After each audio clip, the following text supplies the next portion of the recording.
Hey everyone, I'm Jack Fossett, and today we're going to look at this pedal right here, the Marshall BB2 Blues Breaker.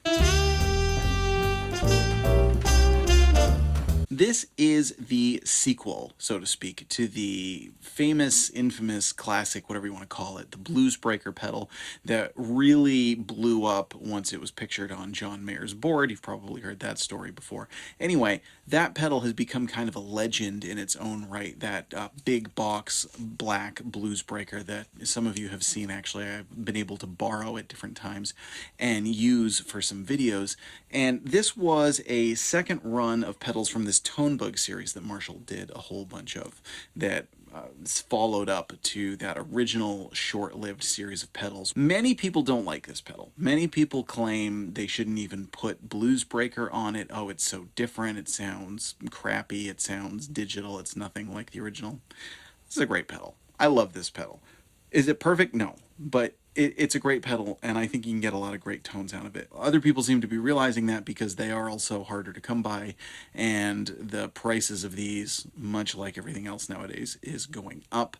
So they're not quite as easy to get as they once were. The BB2 is actually my first ever overdrive pedal, and I got this back in college when I was getting into guitar used for like $30.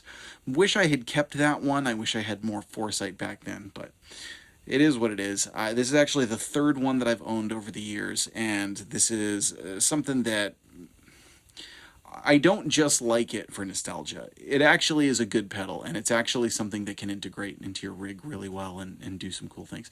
What I think it works best as is a mid-level overdrive. It has a little bit more gain and a little bit more compression than the original Blues Breaker pedal, which is really a low-gain overdrive. Right up until the end, it had a weird sort of sweep to the knobs. It would not give you much. Turn up the volume, turn up the gain, and then all of a sudden in the last bits of the dials, it's like just a... This one has more the typical range, and it has a little bit more compression, almost has a slight bit of mid-range bump to it. So I'd almost call it like a Blues Breaker with a little bit more gain and the slightest hint of Tube Screamer, almost like essence of Tube Screamer in there. Now, this one works off of two different modes: Blues, which is what you're listening to it primarily as, and Boost. Now, when you switch to Boost, it acts as a boost. Now, I will show you a small clip here of doing that.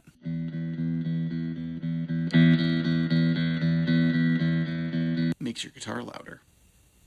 Or does it slam the front end of your amp, sending it into a raging but natural sustain? I hate pedal demo cliches. Ugh. Can we be honest for a second? The reason you watch a Boost demo is because you like the guitar player who's playing, right? You watch a Boost demo if it's somebody that you enjoy listening to. And I get it, right? Because, yeah, having a Boost on, sometimes it changes your tone a little bit. It gives you just this little bit of oomph, might add a little tiny bit of edge. But when you're listening to it on a YouTube video, it's like, Wow, he's playing that slightly louder. Yeah, I'm going to pay him $450 for that pedal. Did you hear how it makes it louder? That's a worthwhile investment right there. Anyway, so you're listening to it mostly on blues mode here, which is the overdrive mode, but it does have that boost mode. Now you'll notice this one does have some replacement knobs. This is a, it was a used pedal, and the replacement knobs are hideous. If anyone knows where I can get a knob like this, please let me know, because I can't find them anywhere. This Marshall style blues breaker is like a tall, narrow chrome knob. Anyway, I think this is a great pedal. I think it does the mid-level overdrive thing really, really well. I really like it with the drive somewhere between noon and 3 o'clock. It does get a little hairy and slightly unrefined if you crank the drive.